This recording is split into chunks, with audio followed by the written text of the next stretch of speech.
আসসালামু আলাইকুম ফ্রেন্ড, আমরা আজকে ভ্রমণে যাচ্ছি হরিপুর জমিদার বাড়িতে, অর্থাৎ ব্রাহ্মণবাড়িয়া জেলার হরিপুর জমিদার বাড়ি, সবচেয়ে বড় জমিদার বাড়ি।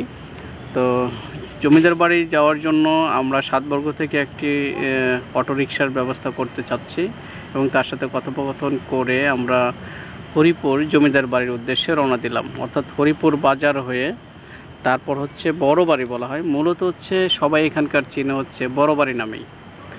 তো বড় বাড়ির উদ্দেশ্যে যাত্রা শুরু করলাম। ভাড়া খুবই সামান্য, হরিপুর জমিদার বাড়ি যেতে সব মোট 30 টাকা ভাড়া লাগবে যদি আপনারা বলে উঠতে পারেন, আর যদি একেবারে রিজার্ভ চলে যান সাতবর্গ থেকে তাহলে হয়তো 100 টাকা ভাড়া নিতে পারে। তো আমরা শুরু করলাম যে আমি যে অটোর যে ড্রাইভার ওনার সাথে গল্প করতে করতে যাচ্ছিলাম এবং শুনছিলাম যে তৎকালীন সময়ে। আসসালামু আলাইকুম, আমি এখন দাঁড়িয়ে আছি হরিপুর জমিদার বাড়ি। যেই জমিদার বাড়িটি প্রতিষ্ঠিত হয়েছিল 1936 সালে, আর এই জমিদারি প্রতিষ্ঠা করেছিলেন জমিদার কৃষ্ণপ্রসাদ রায়। এই জমিদার বাড়িটি তথা অত্র এলাকার যে জমিদারিত্বটা প্রতিষ্ঠা করেন। এই জমিদার বাড়িটি হচ্ছে তিতাস নদীর অববাহিকায় অবস্থিত, একেবারেই পাশে হচ্ছে তিতাস নদী, আর তার একদম পাড়েই হচ্ছে এই জমিদার বাড়িটি। জমিদার বাড়িটি দেখতে অনেক সুন্দর এবং তথ্যবহুল একটা জমিদার বাড়ি। আপনারা আজকে দেখবেন এই হরিপুর জমিদার বাড়ি। তো চলুন আমরা দেখতে থাকি। জমিদার বাড়িতে ঢুকতেই প্রধান ফটকে যেটা বাধা পেলাম, যে সেই প্রধান ফটক এখন আর নেই, সেই প্রধান গেট এখন আর নেই, অনেকটাই ধ্বংস হয়ে যাওয়ার পথে। তারপরেই আমরা চলে যাচ্ছি নদীর দিকে, অর্থাৎ প্রধান ফটকের যে বাউন্ডারিটা, ইটের দেয়ালটা, সেই ইটের দেয়ালগুলি এখন আর নেই। তো ঠিক কিছুটা হলেও রেশ এখনও আছে। তারপরে আমরা চলে যাচ্ছি হচ্ছে একেবারে তিতাস নদীর পাড়ে, অর্থাৎ তিতাস নদীর তীরে। তো এই নদীর যে সৌন্দর্যটা এই জমিদার বাড়ি ঘিরেই বেশি প্রকাশ পেয়েছে। অর্থাৎ একটা সময় এখানেই কিন্তু একটা বলা যায় যে অত্র অঞ্চলের রাজধানী ছিল। এটা এতটাই ব্যস্ত থাকতো যে এখানে অত্র এলাকার সমস্ত মানুষ কর, খাজনায় এবং জমিদারির যে বিষয়গুলি, জমি কি বলে এটাকে, যে জমির যে বাৎসরিক যে ট্যাক্স, জমির যে বাৎসরিক যে খাজনা বা জমির যে 1 বছরের জন্য লিজ নেওয়া, সেই কৃষক এবং অত্র এলাকার মানুষ কিন্তু এই জমিদার বাড়িতে আসতো। তাহলে বুঝতেই পারছেন যে অত্র এলাকার মানুষ এখানে প্রতি বছর নির্দিষ্ট সময়ে অথবা সব সময়ই কিন্তু এখানে এসে তাদের জমিগুলি প্রতি বছরের জন্য লিজ নিত এবং নিয়মিত কর অথবা খাজনা এখানে পরিশোধ করত। এবং এখান থেকে ব্রিটিশ সরকার এদের মাধ্যমেই বছরে নির্দিষ্ট পরিমাণ কর বা খাজনার বিনিময়ে অত্র এলাকার জমিদারিত্ব প্রদান করত। তো এটা এক ধরনের প্রথা, যদিও কর খাজনা কিন্তু এখনও আছে, বাট একটু ভিন্নভাবে। তো আমরা জমিদার বাড়িটির ভিতরে প্রবেশ করলাম, প্রধান ফটকের পাশ দিয়ে দ্বিতীয় একটি ফটক দিয়ে ভিতরে প্রবেশ করলাম। প্রবেশের মুহূর্তে এখানে আনসার আছে, আনসার এবং এখানে গণপূর্ত অধিদপ্তরের কিছু লোকজন থাকে যারা এই জমিদার বাড়িটি রক্ষণাবেক্ষণ করছে এবং মেরামতের কাজ চলছে। বর্তমান সময়ে আমরা যখন আসলাম, এটা হলো এখন মেরামতের কাজ চলছে।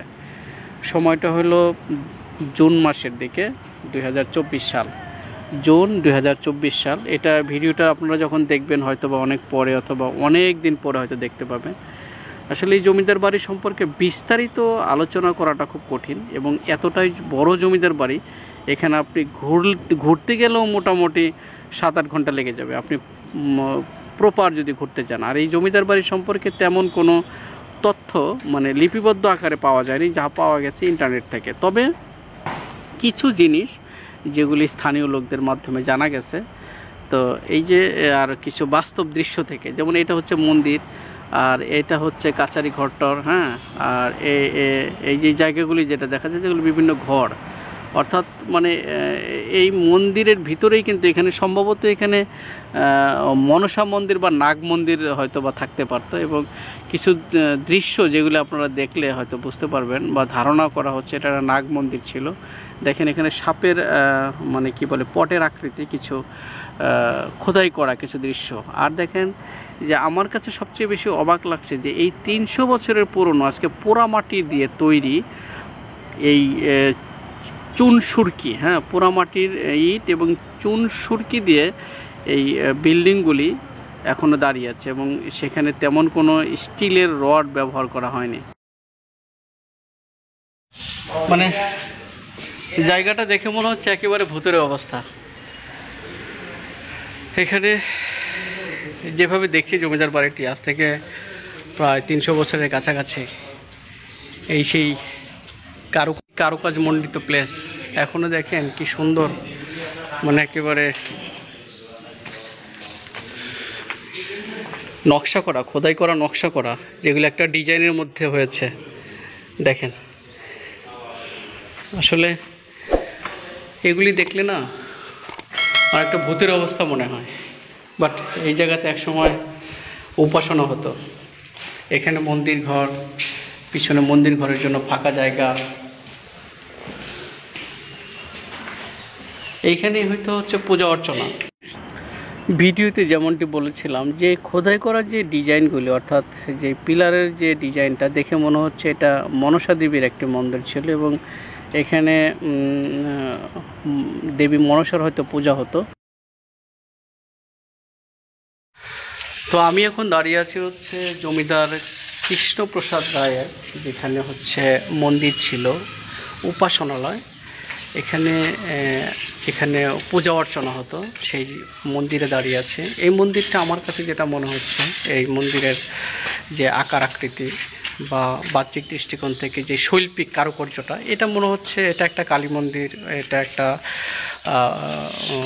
মনসা দেবীর মন্দির, এরকম কিছুটা প্রকাশ করছে। যেই দৃশ্যটা আপনারা কম বেশি দেখতে পাবেন। এখানে যে সাপের যে একটা আকৃতি দেখা যাচ্ছে, এটা এই আকৃতিগুলি দেখে মনে হচ্ছে যে এটা একটা মনসা মন্দির ছিল, যে এখানে মনসা দেবীর পূজা হতো, এবং ধারণা করা হচ্ছে রাজা কৃষ্ণ কুমার প্রসাদ রায় উনি আসলে মনসা দেবীর ভক্ত ছিলেন বা মনসা দেবীর পূজা করতেন। আর এখানকার যে কারুকার্য যে বিষয়গুলি, যে এতটাই আজ থেকে প্রায় 300 বছর আগের এই যে পিলারগুলি দেখা যাচ্ছে, একদম কিছু নেই এখানে, চুন সুরকি আর পাথর, ছোট ছোট নুড়ি পাথর দিয়ে যেগুলি সাজানো হয়েছে। এই যে মাটিগুলি প্লেট ইটের মতো দেখা যাচ্ছে, এগুলি কিন্তু আসলে কোনো ইট না, এগুলি হচ্ছে কুমার দিয়ে পোড়ানো মাটি, অর্থাৎ পোড়ামাটি দিয়েই এত রকম সুন্দর একটা স্ট্রাকচার তৈরি করে গেছে আজ থেকে 300 বছর আগে, যা এখনও টিকে আছে আমাদের বাংলাদেশে। আমরা দেখতে পাচ্ছি আমাদের সেই ঐতিহ্য সমৃদ্ধ জমিদার বাড়ি, যেই জমিদারের এতটাই ব্যাপক এবং বিস্তৃতি ছিল যে এখন তার সৌন্দর্য দেখে বা এখন তার বিলাসবহুল জীবনযাপন দেখে কিছুটা অনুভব করা যায়। তো আমরা চলে যাব পরবর্তী স্টেপে। আমরা প্রবেশ করছি বাড়ির ভিতরে অন্দরমহলে, অর্থাৎ এটা হচ্ছে একটা অন্দরমহল। এইরকম বেশ কয়েকটা অন্দরমহল রয়েছে, যেই ভিতরে হচ্ছে যারা মহিলা বা কর্ত্রী যারা আছে বা ভিতরকার যে পার্টটা, এই পার্টটা হচ্ছে মহিলারা থাকতো আর কি, অর্থাৎ এখানে জমিদারদের পতিপত্নী ছেলেমেয়েরা এখানে অবস্থান করত। তো এটা মূলত হচ্ছে একটা অন্দরমহল, হ্যাঁ, ভিতর বাড়ি যাকে বলে, অনেকে অনেকভাবে বলে। তো এত নিরাপত্তার মধ্য থেকে এই জমিদারিত্বটা পরিচালনা হতো, অর্থাৎ এত বড় যে এই জমিদার বাড়িটা আসলে ভাবা যায় না। আমি ভিতরে যাওয়ার পর এতটাই ভালো লেগেছে যে খুবই মনোমুগ্ধকর একটি দৃশ্য। দেখেন এই যে প্রত্যেকটা জায়গাতে কিন্তু এরকম সাপের কিছু দৃশ্য, অর্থাৎ এখানে কিন্তু এটা কিন্তু নতুন না, তৎকালীন সময়ে প্রায় আজ থেকে 300 বছর আগের পুরনো এই ঘট আকৃতি, ঘট দেখে বোঝা যায় যারা আসলে ইন্ডিয়াতে বা বাংলাদেশে অনেকে হিন্দু আছে যারা এটাকে দেখলে কিন্তু বুঝবে যে এই জমিদার বাড়ির যে জমিদার ছিলেন তিনি কিন্তু আসলে, বা এই জমিদার বাড়ির লোকজন মনসা দেবীতে বিশ্বাসী ছিলেন এবং তার খুব উপাসনা করত বা পূজা অর্চনা করত। এই দৃশ্যটা দেখে কিন্তু আরেকবার বোঝা যায়। তো এটা কিন্তু সেই 300 বছর আগের পুরনো একটি স্থাপনা। তখনকার সময়ে এত সুন্দর কারুকার্য করে এই স্থাপনাটি তৈরি করছে জমিদার কৃষ্ণচন্দ্র। এই নারকেল গাছগুলি হয়তো তখনই অনেক সুন্দর ছিল, বাট এখনকার সময়ে অতটা সাজানো গোছানো কোনো জায়গায় নেই। এখানে মানুষজন এখনও থাকে না, দেখে মনে হচ্ছে ভুতুরে একটা বাড়ি। রাতের বেলা মনে হয় এখানে আসা খুবই দুষ্কর এবং খুব ভয়ভীতিকর অবস্থা, এরকমটা মনে হচ্ছে আমার কাছে। বাইরেই হচ্ছে সেই শান বাঁধানো ঘাট, যেই ঘাটে জমিদার গোসল করতেন, জমিদারের লোকজন গোসল করত, এবং এইটা আপনি দেখে শেষ করতে পারবেন না। অর্থাৎ এই জমিদার বাড়িটা এতটাই বড় বাড়ি, কিন্তু নামকরণটা এমনি এমনি হয়নি। তো এই যে নির্মাণাধীন যে প্রকল্পগুলি দেখছেন, এগুলি কিন্তু বর্তমানে বাংলাদেশ সরকারের প্রত্নতত্ত্ব অধিদপ্তর থেকে এগুলি মেরামতের কাজ চলছে। আমরা এখন চলে যাচ্ছি দোতলায়। অনেক রিকোয়েস্ট করে, আমরা যেদিন গিয়েছিলাম ওই দিন বন্ধ ছিল, অনেক রিকোয়েস্ট করে আমরা আমাদের পরিচয় দিয়ে অনেক অনুনয় বিনয় করে আমরা এখানে আসলে প্রবেশ করলাম দোতলায়।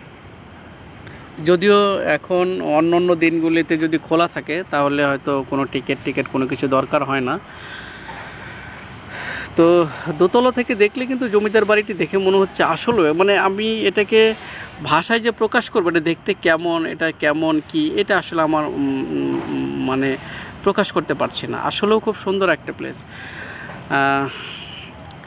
এরকম সুন্দর প্লেসে আসলে যখন আসবেন তখন আসলে আপনি আপনার মনটাকে আর ধরে রাখতে পারবেন না। আপনি কি বলে যে এর বর্ণনা করবেন আপনি তখন আর বুঝতে পারবেন না। তবে একটা জিনিস বলাই যায় যে এই রকম সৌন্দর্যমণ্ডিত জমিদার বাড়ি কিন্তু এমনি তৈরি হয় নাই। যদি আমরা একটু ভিতরের দিকে চিন্তা করি যে আমাদের দেশের জমিদাররা জমিদারিত্ব রক্ষার জন্য, তাদের সুখের জন্য, তাদের আরামায়েশের জন্য দেখতে পাচ্ছেন যে এই সব কৃষকদের উপরেই কিন্তু জোর জবরদস্তি করে খাজনা ট্যাক্স মানে বসিয়ে কিন্তু এত বড় জমিদারিত্বটা প্রতিষ্ঠিত হয়েছে। আমরা এখন যেখানে আছি এই জায়গা হচ্ছে সলা পরামর্শের একটা প্লেস। এখানে মূলত হচ্ছে সমস্ত আইন কানুন সব কিছুই এখান থেকে প্রতিষ্ঠিত হতো, এবং ব্রিটিশ যারা ছিল, ব্রিটেনের যারা আসতো প্রতিনিধি দল, তারা আসলে এখান থেকেই সব কিছু অফিসিয়াল কাজকর্ম পরিচালনা করত।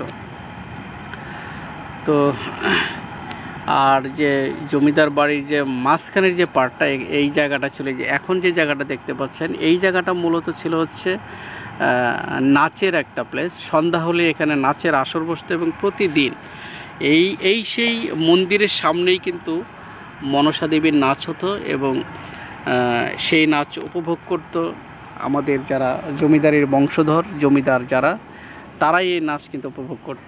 এবং এখানে ছিল বাইজিদের একটা বিশাল বড় একটি কি বলবো দল, যাদের রক্ষণাবেক্ষণ ভরণ পোষণ করতে কিন্তু এই জমিদার। অর্থাৎ আমি একটু ভিন্নভাবে বললে যে তাদের মনোরঞ্জনের জন্যই আসলে তাদেরকে এখানে রাখা হয়েছিল। আপনারা এখান থেকে যখন দোতলা থেকে দেখলেন ঘাটলাটা অনেক সুন্দর, আমরা অলরেডি নিচে চলে আসলাম। নিচে চলে এসে দেখেন যে যেখানে যে মঠটা দেখতে পাচ্ছেন, এখানেই হচ্ছে জমিদার কৃষ্ণচন্দ্র রায়ের, কৃষ্ণপ্রসাদ রায়ের সমাধিস্থ, যেখানে তাকে সমাধি দেওয়া হয়েছিল, সেই জায়গায় কিন্তু একটি মঠ তৈরি করে রাখা হয়েছে। আপনারা দেখতে পাচ্ছেন যে কৃষ্ণপ্রসাদ রায় চৌধুরী জমিদার, হরিপুর, ত্রিপুরা। তখন কিন্তু এই জায়গাটার নাম ছিল ত্রিপুরা স্টেট, অর্থাৎ ত্রিপুরার একটা অংশ ছিল। আমরা আছি সিলেটের, যেহেতু তো সিলেট কিন্তু একটা সময় ত্রিপুরার অংশ ছিল। সেই ত্রিপুরাতে আমরা মোটামুটি জমিদার বাড়িটা ঘুরলাম। ঘুরে যতটুকু বুঝতে পারলাম যে খুবই মনোমুগ্ধকর একটি দৃশ্য, খুব সুন্দর। যারা ভ্রমণ পিপাসু তারা এখানে আসলে কিছুটা সময়ের জন্য হলেও ভ্রমণ করতে পারবেন এবং এই ঘাটে বসে আপনি নিজেকে জমিদার মনে করতে পারবেন। ঘাটে বসে যখন আপনি গোসল করবেন, অবশ্যই এখানে আসলে তিতাস নদীতে গোসলের একটা সুযোগ আছে। আপনারা আসলে অবশ্যই এখানে গোসলের একটু চেষ্টা করবেন এবং নিজেকে সেই জমিদারের জায়গায় বসাতে, যদি আপনি চান, বসাতে চাইবেন, যদি চান তাহলে আপনি বসাতে পারবেন। তো ফ্রেন্ড, এই ছিল আমাদের আজকের আয়োজন। কেমন লাগলো আমাদের এই উপস্থাপনা এবং কেমন লাগলো আমাদের এই ভিডিওটি, তো কমেন্টের মাধ্যমে জানাবেন। আশা করি ভালোই লেগেছে। দেখা হবে পরবর্তীতে এরকম কোনো জমিদার বাড়ির ইতিহাস নিয়ে। ভালো থাকবেন, সুস্থ থাকবেন। আল্লাহ হাফেজ।